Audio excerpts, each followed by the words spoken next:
Yes. I'm gonna kill your friend. And I'll do it very, very slow. Gonna inflict much pain. You're gonna hear a guy beg for his life, lady, because he betrayed Nanni Vitali. Nanni Vitali, the dangerous criminal. He's already killed 2 people. You know what he's known as? The Mad Dog Murderer. Beast with a Gun is a particularly serious film in the Italian exploitation genre. Even though you've got a main character who's a super criminal, a super predator, gets everything he wants, he's very romanticized as the Mad Dog Killer. For the Helmut Berger villainous movies, it's up there. But at the same time, you feel for the victims, and you like the cops.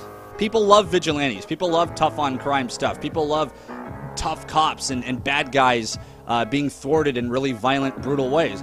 It feels a lot less exploitative, and it feels like the director has actually got some sincere feelings of importance to what he's doing. You do still get plenty of nudity and plenty of gratuitous violence, but it rarely feels as frivolous as it does in many other films.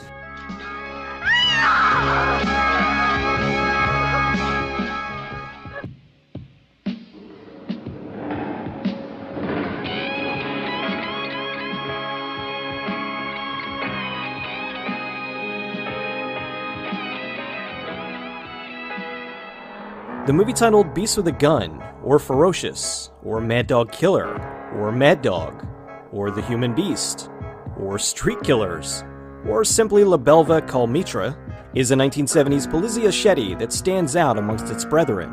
Escaped psychopath Nanni Vitali is on a rampage through Italy, and tough police inspector Santini is hot on his trail. The film is fairly nuanced, but it's a rather simplistic story with more depth than one might suspect, mainly brought about by the charismatic and intense performance by Helmut Berger. It's basically just a chase film of chasing the criminal. It's not massively complicated. You don't have to wrap your brain around some really gnarly stuff like you would have to with, say, any of the giallo films, for instance. It actually benefits from that simplicity. It's all about the characterization which is going on in the film. And that's where the film's strength really comes from, is the characters. The plot is engaging. It definitely is sadistic, masochistic, misogynistic, all the istics. But you're with it.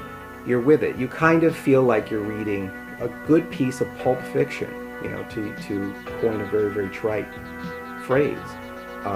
And for whatever reason, all of this violence just kind of washes over you, and you don't really kind of look at it as being real. And that might be because of the acting.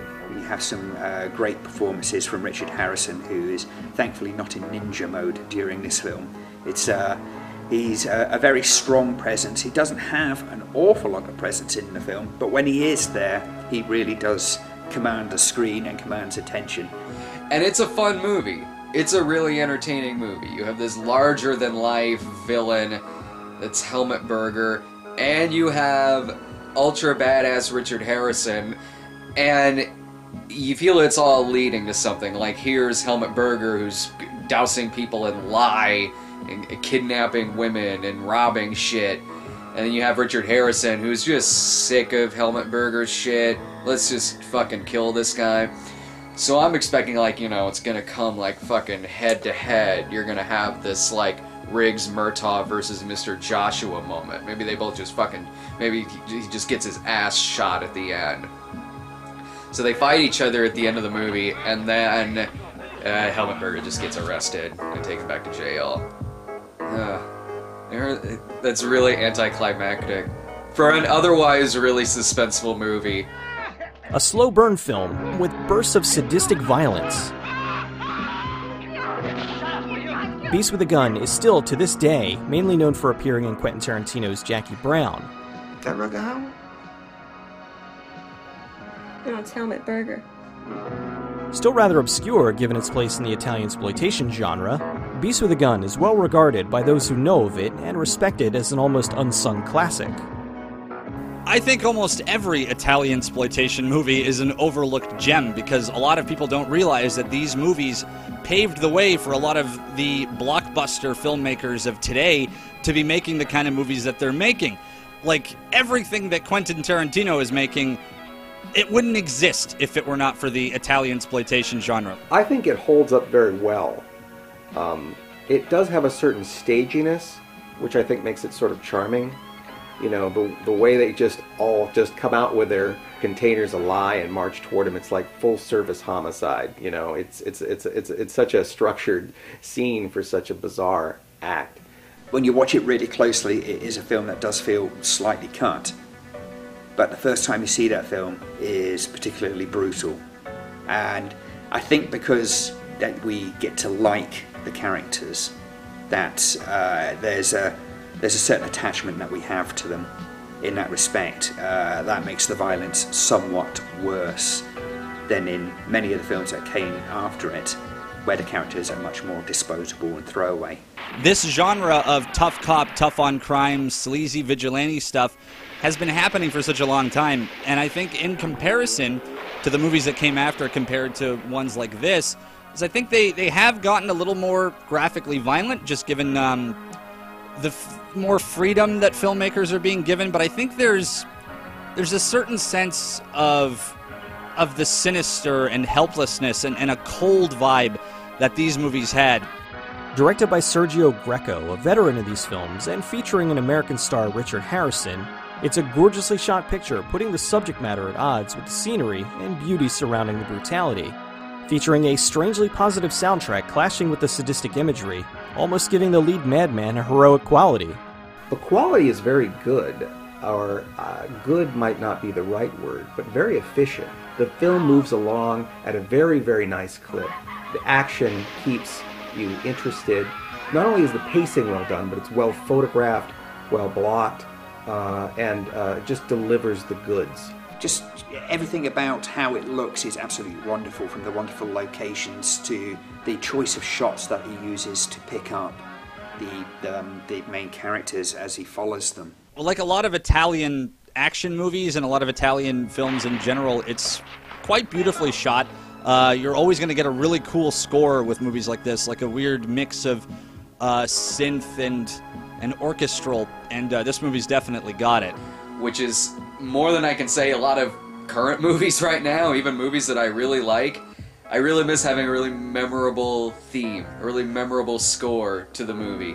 And this film, even when it's been years and years and years since I've sat there and watched it, man, do I remember the musical score to this movie. I first encountered this movie, I first came across this film when I was looking into the Section 3 list.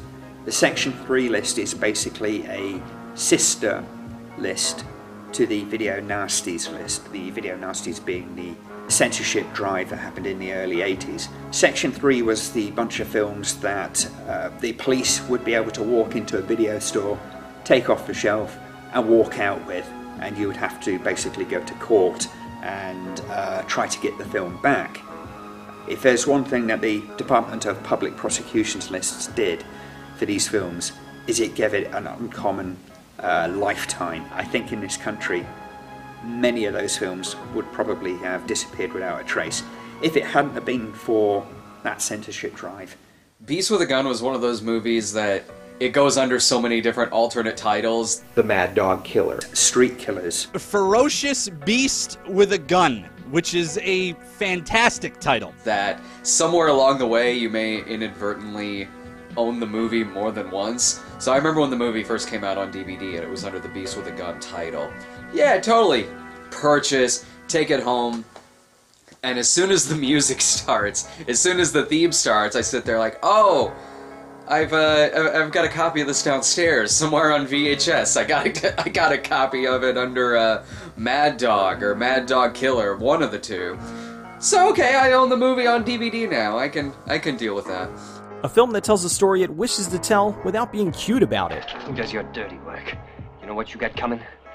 An informer's gotta die. If you had half the guts that you pretend to have, you'd meet me face to face.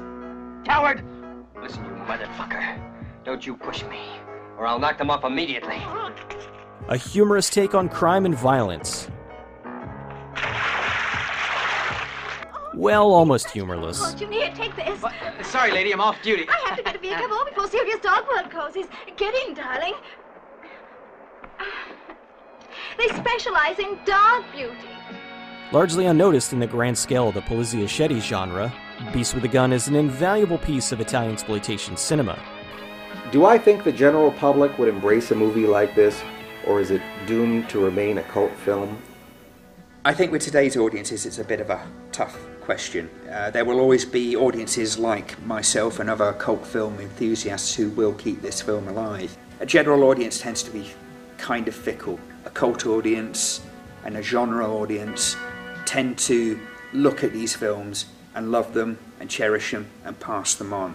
Yeah, I think people should get out there and watch more movies. There are literally millions of movies out there being made by different countries, by different filmmakers, with stars that aren't that well known, but you can make them well known by seeing those movies. I don't know if I like the term doomed to remain a cult film. First of all, I don't think that this is a cult film. A cult film has a very strong following, a legion of following that watches the film habitually, almost religiously.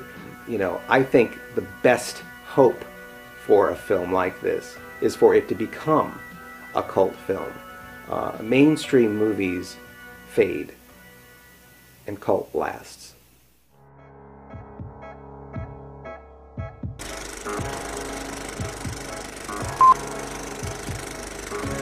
Is a 1970s Polischetti is a 1907 Polias the fuck is that word? Largely unnoticed in the grand scale of the Beast with a Gun is a valuable. Wouldn't it be invaluable? Beast with a Gun is an invaluable piece of Italian Why did I like it? Mr. Lobo liked this film because